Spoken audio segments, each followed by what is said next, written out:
PM Modi के Seychelles सम्मान का मजाक उड़ाने वाले और कई दफा भारत को धमकी देने वाले पाकिस्तान के रक्षा मंत्री ख्वाजा आसिफ को भारत ने मुंहतोड़ जवाब दिया है।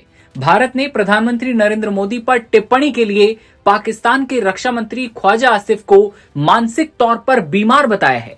भारत की तरफ से ख्वाजा आसिफ के उस बयान पर प्रतिक्रिया दी गई जिसमें उन्होंने प्रधानमंत्री मोदी को सेशल्स के नए राष्ट्रपति सम्मान से नवाजे जाने पर टिप्पणी की थी। भारत सरकार ने कहा उनके पास कोई कामकाज नहीं है और वो ऐसी बातों पर बेतुकी टिप्पणियां करके अपना समय बिताते हैं जो उनकी समझ से बाहर है। ये वही ख्वाजा आसिफ हैं जिसने सिंधु नदी पर भारत के एक्शन के बाद बौखलाकर युद्ध की धमकी दी थी। एक तरफ पाकिस्तान प्यासा मर रहा है भारत के कदमों से, तो वहीं अब पाकिस्तान के रक्षा मंत्री वही कायराना हरकत फिर कर रहे हैं। न्यूज 18 की एक रिपोर्ट के मुताबिक सरकारी सूत्रों ने ख्वाजा आसिफ को मानसिक रूप से अस्थिर बताया और कहा कि उनका रक्षा मंत्री होना ही पाकिस्तान के मौजूदा हालात के बारे में बहुत कुछ बताता है। भारतीय सूत्रों ने कहा यह बात जगजाहिर है कि ख्वाजा आसिफ मानसिक तरीके से अस्थिर हैं।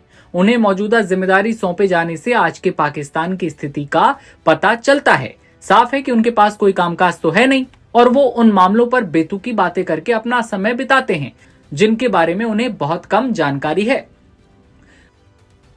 बता दें कि भारत की तरफ से ये तीखी प्रतिक्रिया तब आई जब ख्वाजा आसिफ ने प्रधानमंत्री मोदी को सेशल्स में मिले सम्मान का मजाक उड़ाते हुए उसे पहले से तय सम्मान करार दिया था। भारतीय सूत्रों ने कहा ईर्ष्या हमेशा एक बहुत बुरी भावना होती है, खासकर तब जब कोई व्यक्ति नफरत भरी बातें करने का आदी हो। लेकिन अब सवाल यह कि पीएम मोदी को यह सम्मान क्यों और कब दिया गया। तो पिछले हफ्ते सेशल्स की यात्रा के दौरान प्रधानमंत्री मोदी को पर्यावरण संरक्षण और छोटे द्वीपीय विकासशील देशों की आकांक्षाओं को आगे बढ़ाने के प्रति उनकी अटूट प्रतिबद्धता के लिए यह सम्मान दिया गया। ये सेशल्स का नया शुरू किया गया राष्ट्रपति सम्मान guardian of the blue horizon है, जिसे सम्मानित होने वाले भारतीय प्रधानमंत्री पीएम मोदी पहले व्यक्ति बने हैं।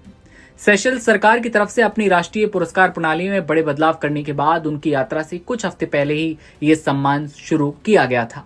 भारत सरकार के सूत्रों ने यह भी कहा कि जिस व्यक्ति के हाथ में पाकिस्तान जैसे देश का रक्षा मंत्रालय है वो स्वयं उस देश की मौजूदा स्थिति को दिखाता है। सूत्रों के मुताबिक पाकिस्तान के रक्षा मंत्री का यह बयान न केवल गैर गंभीर है बल्कि उसकी राजनीतिक और कूटनीतिक सोच को भी जाहिर कर रहा है। याद हो कि ख्वाजा आसिफ ने हाल ही में कहा था कि जब हमें लगेगा कि हमारी राष्ट्रीय सुरक्षा खतरे में है तो हम निश्चित रूप से भारत के खिलाफ युद्ध छेड़ देंगे। पानी हमारी राष्ट्रीय सुरक्षा का हिस्सा है। दावा कर दिया था कि अगर इस्लामाबाद को इस बात के सबूत मिलते हैं कि भारत जल आपूर्ति को बाधित करने के लिए खतरनाक स्पीड से काम कर रहा है तो सैन्य कार्रवाई पर विचार किया जाएगा। ये बयान उस पाकिस्तान के रक्षा मंत्री का है जो अब ऐसे बयान दे रहा है और भारत ने जो मुंहतोड़ जवाब दिया है उसको लेकर आप क्या सोच रहे हैं? कमेंट में अपनी राय दीजिए। फिलहाल इतना ही। नमस्ते।